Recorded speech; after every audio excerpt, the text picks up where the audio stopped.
Alright, got back from going shopping with Kiwi, and oh god. Yeah. I'm gonna start organizing and cleaning everything because this, my garage is trash. I use it for a couple of things, couple of projects, and then it turns into this. So I'm gonna get cleaning on this. So bear with me for a second. Alright, now that everything is cleaned up, put away, and slightly organized, at least all the cleaning chemicals are a little bit organized and cleaned up, I am going to start working on this. I want to change the oil on this because it's been in there a while. I've been home for a very long time. So it definitely needs it. I have been running it with the oil that's in there, so I can't imagine it hurt it because this car barely gets driven. So I'm gonna jack this thing up. Actually, I'm gonna put it on the ramps. It's a lot easier. Actually, I'm gonna move this out, put this on the ramps, and then change the oil. Yeah. Whoop.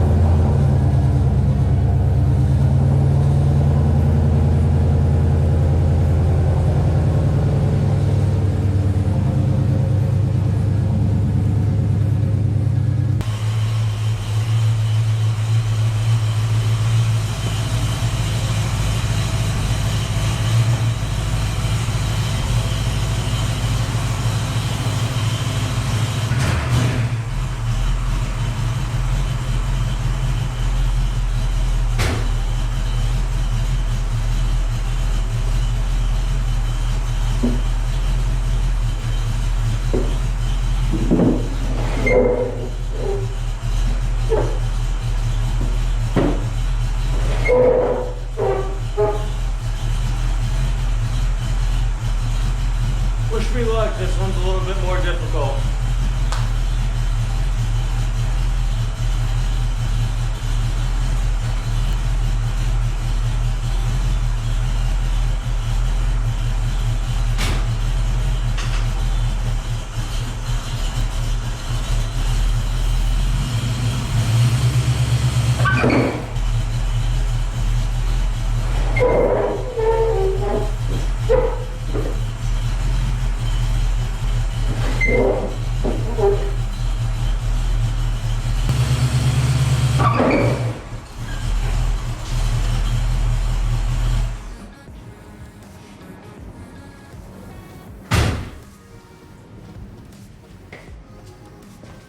I'm just gonna jack this one up.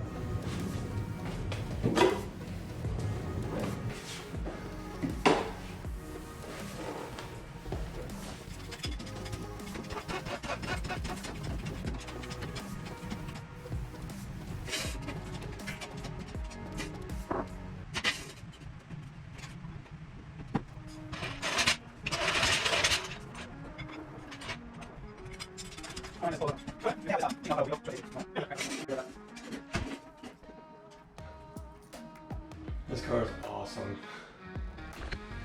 But If you don't get to Kaylee's car, I can do it on Sunday morning.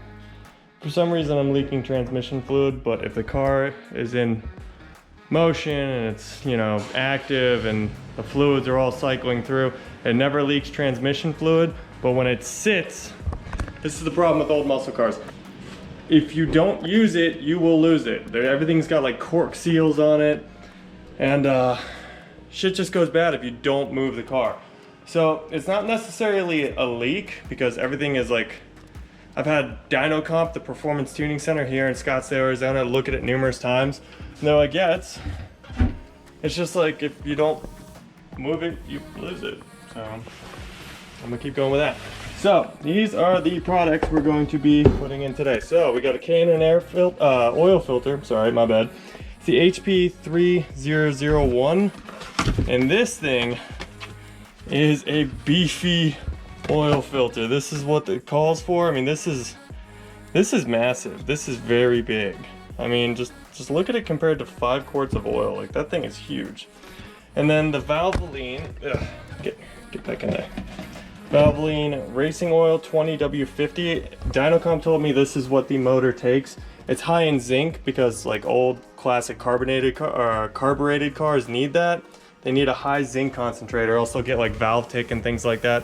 And it just helps with like coating the old internals and things like that. Even though it is a brand new like crate motor inside there, it still takes this kind of oil. So we're gonna put that oil in with that filter, and yeah, let's get started. Whoop.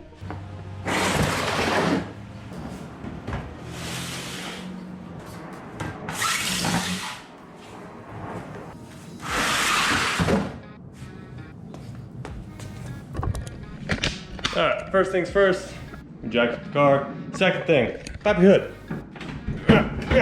Oh yeah. So as you know from the previous video, this is a 331 stroker motor. It's got the Holley 650 electronic choke carburetor on it, MSDS everything electrical. A Northern 4-core aluminum racing radiator. It does have AC. It's not working. It was working 2 years ago when I left. Now it's not working, so that's definitely something I need to inspect. We also have hooker headers and a MagnaFlow Street Series exhaust designed for this car. It's got, you know, original Shelby GT rims on it.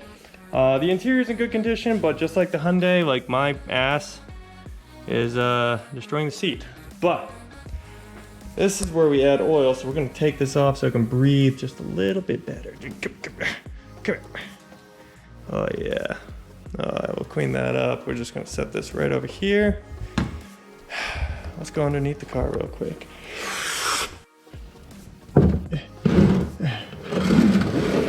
Alright, this is pretty straightforward. So there is our oil filter, and then there is our oil drain plug.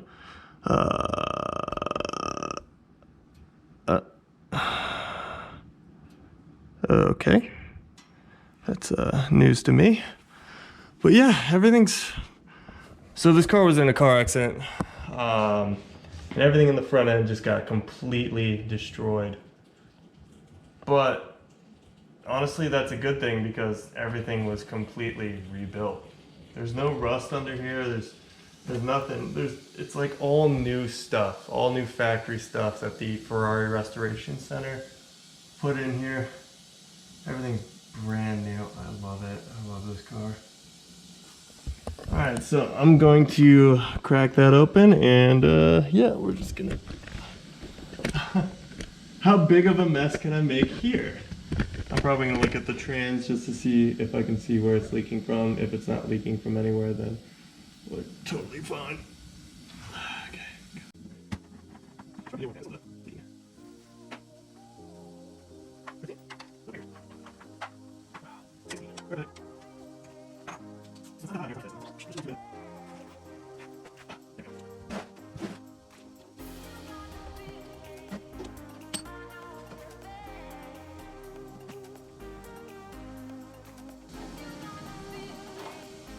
And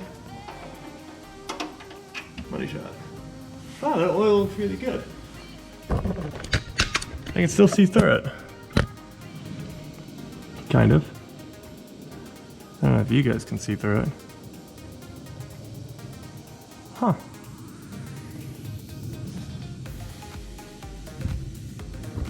Alright, let's take a look at the bolt. While that's draining out, we are going to inspect the gasket.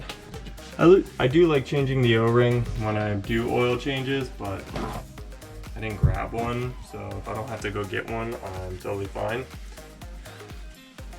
But it's reusing it. Probably not something you should do. So there's no metal shavings on the top of that little magnetic part. The gasket looks like it's in great condition. Alright, now let's get the filter out.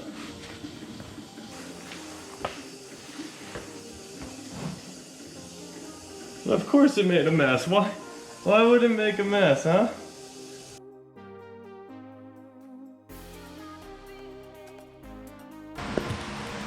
Alright, we already took the breather oil cap off. So I'm gonna just add all of this oil inside here.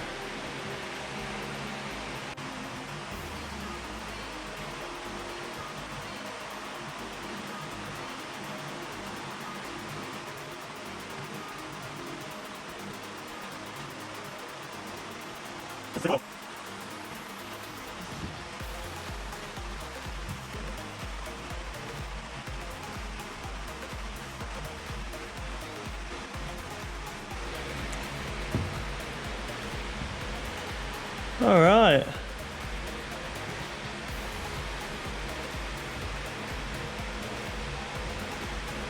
Boom. Done.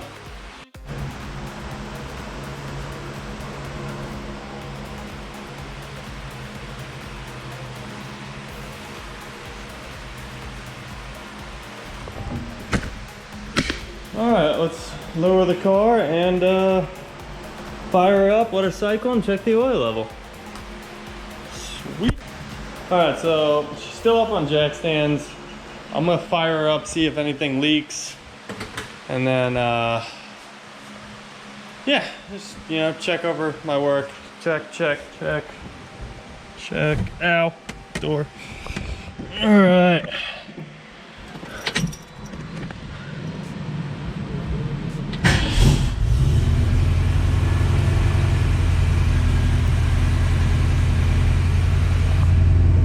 Oil pressure.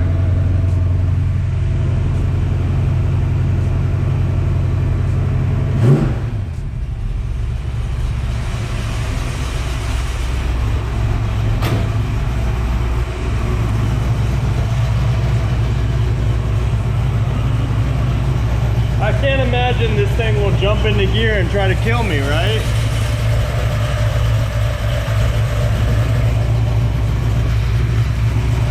Alright, so not leaking. Not leaking.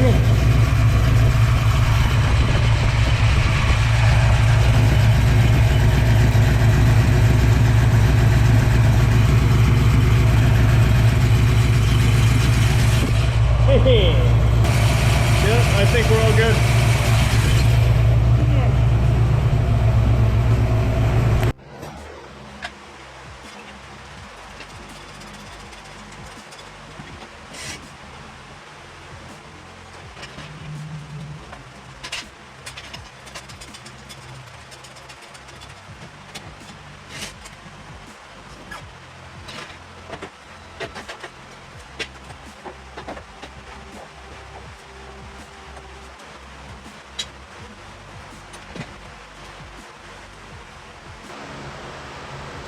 Alright, let's check the oil level. Pull the dipstick out. Clean it off.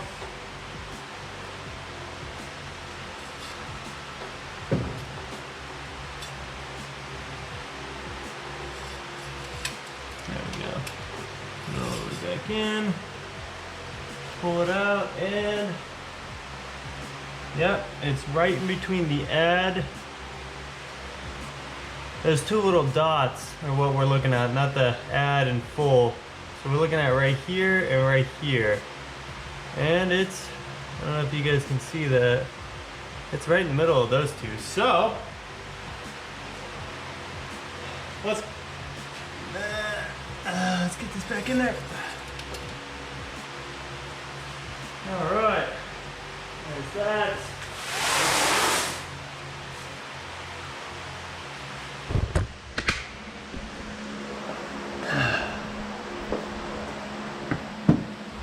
All right, let's take it for a test drive.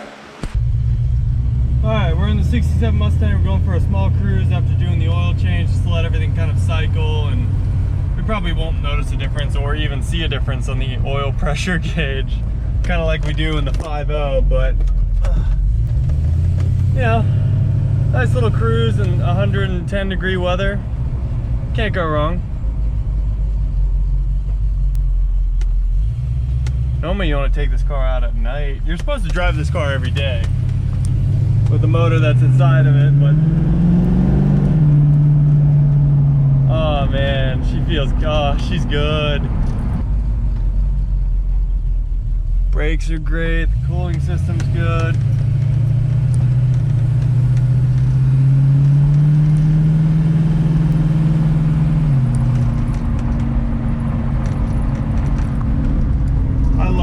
I grew up with this car. Like, it was my first car, right? So just having this thing like happy, healthy, all the right fluids, it just, there's something, you know, euphoric about it. Like, you spend so much time working on this thing. It's just, she does what she's supposed to now. All right, let's go.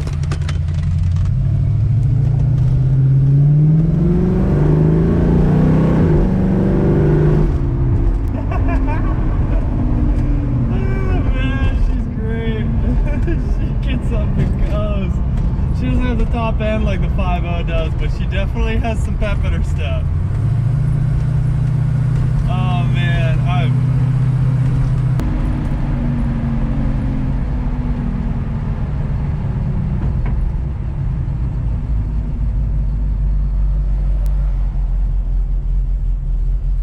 yeah, we'll just stop right here in the shade.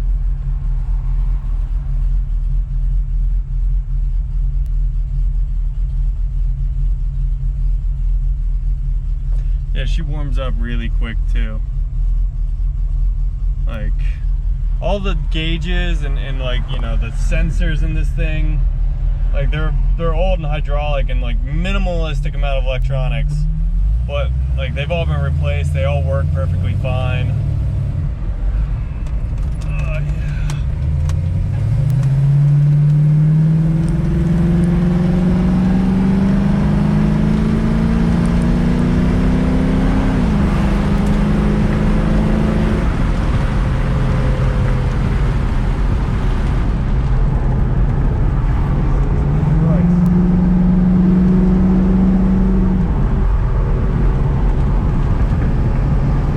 Almost done. Turn. Okay, small pitch fast. In Arizona, everything's a straight line. Yet nobody knows how to drive in a straight line.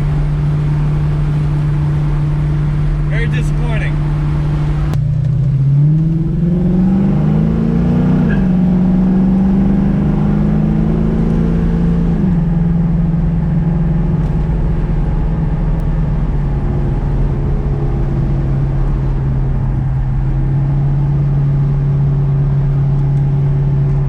Doing good. All right, I'm gonna head home, get ready for the gym. Thanks for watching. I love you guys. Take it easy.